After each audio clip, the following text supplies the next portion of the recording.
Protéger et sécuriser de façon efficace les 125 km de façade maritime du Bénin, c'est l'une des ambitions clairement affichées par le gouvernement de la rupture dès son entrée en fonction en avril 2016.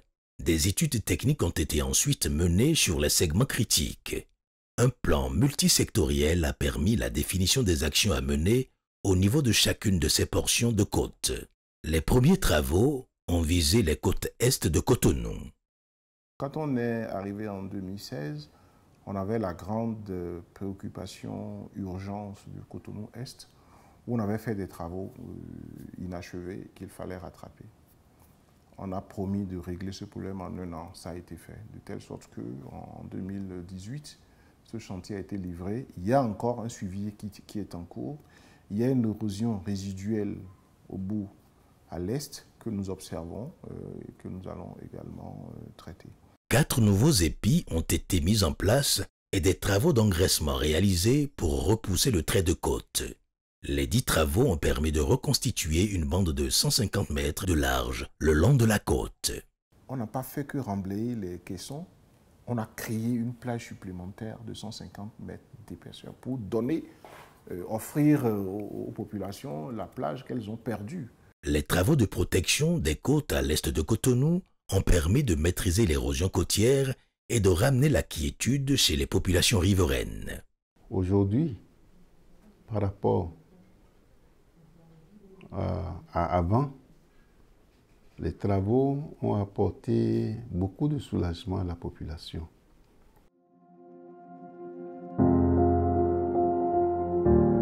Des logements décents à coût réduit et cessibles en location à cession, c'est la formule que propose le gouvernement de la rupture à travers le projet de construction de 20 000 logements économiques et sociaux. Par cette initiative, le président de la République tient une promesse contenue dans son projet de société, mais il permet également à notre pays de rattraper un retard. Par rapport aux objectifs du millénaire pour le développement, et mettre à la disposition de chaque citoyen ce qu'on appelle un logement décent est une obligation des États. Voilà pourquoi le programme de logement est un programme fondamental. Il se trouve que de 1960 à 2016, je crois que pendant 56 ans, nous n'avons pas produit au total, dans le dispositif public et privé de masse, nous n'avons pas produit 5 000 logements. Nous avons sur le programme uniquement des 3 chambres, un salon. Un salon bien fait, une chambre principale avec sa salle de bain et 2 autres chambres qui partagent la salle de bain. Et ça, on l'a en maison individuelle, donc sur terrain, maison basse, comme vous le savez. Et on l'a également sous différentes configurations en étages, en collectif, des appartements. Aux 3 quarts, sur Wedo, c'est des bâtiments collectifs. Le projet ne consiste pas seulement à la construction de logements. Dans la commune d'Abomey-Calavi, la viabilisation du site a précédé les travaux et c'est une ville nouvelle qui prend corps progressivement à Wedo. Avant la construction des logements, pendant 2 ans, notre travail sur les différents sites, c'est la sécurisation foncière, mais c'est aussi l'amener donc des facteurs que sont la route, l'assainissement. C'est l'amener de l'électricité, l'amener de l'eau, l'amener de la fibre optique dans une configuration définitive. C'est la première fois qu'on va vers un programme en Afrique de l'Ouest, j'insiste là-dessus, avec une viabilisation préalable de ce niveau. Sur la voirie, sur l'assainissement, sur l'électricité, sur l'eau, sur l'aménagement paysager. C'est une nouvelle ville. 12 000 logements, nous avons compté, ça fait entre 60 et 80 000 habitants. C'est une véritable écocité qui se met en place. Les prochains accédants n'auront pas besoin d'un dépôt initial, n'auront pas besoin d'aller faire un prêt bancaire. Aujourd'hui, nous apportons une réponse spécifique à la question du logement, à des prix défiant toute concurrence, avec un niveau de confort, un standing qui apparemment n'a rien à voir avec le prix qu'on affiche, simplement parce que dans le montage, il y a eu beaucoup d'ingéniosité. Et c'est la première fois que les gens accéderont à des logements, rien qu'en payant des loyers et sans faire un apport initial. Le gouvernement rassure les candidats à l'acquisition de ces logements de la transparence du processus. Le maître d'ouvrage délégué s'engage à remplir sa mission avec rigueur et probité. Sur les chantiers, les travaux avancent à grands pas. La remise des premières clés est pour très bientôt.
Un design qui accroche, des capacités d'accueil revues à la hausse, une fonctionnalité optimale, une salubrité organisée et des commodités dignes des grandes places d'échange.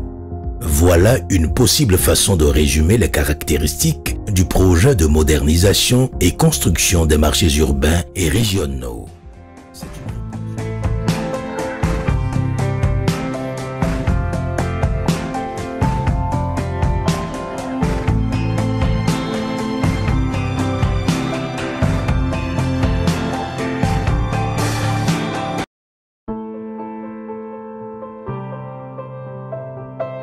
Le projet asphaltage est l'un des projets phares du programme d'action du gouvernement.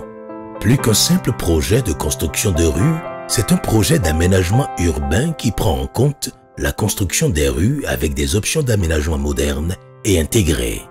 C'est d'abord un projet d'aménagement urbain, vous savez, et donc un projet qui permet d'améliorer substantiellement le cadre de vie dans les villes. Il comporte l'aménagement de la voirie, donc revêtir la voirie, régler les problèmes d'assainissement par les différentes canalisations et puis apporter la lumière de la foresterie urbaine, la plantation des arbres, du mobilier urbain. Donc c'est fondamentalement le projet asphaltage est un projet pour améliorer le cadre de vie des populations qui vivent en ville. Le projet prend en compte l'aménagement des chaussées, mais aussi l'éclairage et les équipements de sécurité. En ce qui concerne l'éclairage, le projet asphaltage a opté pour un modèle unique propre au Bénin. Plus de saupoudrage, on pose suffisamment de lampadaires pour assurer un éclairage parfait. Asphaltage achète l'éclairage et non les lampadaires. Dans un montage financier que le génie béninois a certainement inspiré, le prestataire garantit la fonctionnalité des équipements pendant 10 ans. L'amélioration du paysage urbain, l'accroissement de la mobilité urbaine, le développement du transport urbain, l'amélioration de l'accès des ménages aux équipements socio-communautaires, la réduction du niveau de pollution et de nuisances dans les villes bénéficiaires, la dynamisation des économies locales et l'accroissement des ressources financières des villes concernées sont autant d'avantages générés par le seul projet asphaltage qui porte le pourcentage de voiries revêtues à 35% dans les villes bénéficiaires contre une moyenne nationale de 10% avant la mise en œuvre du projet.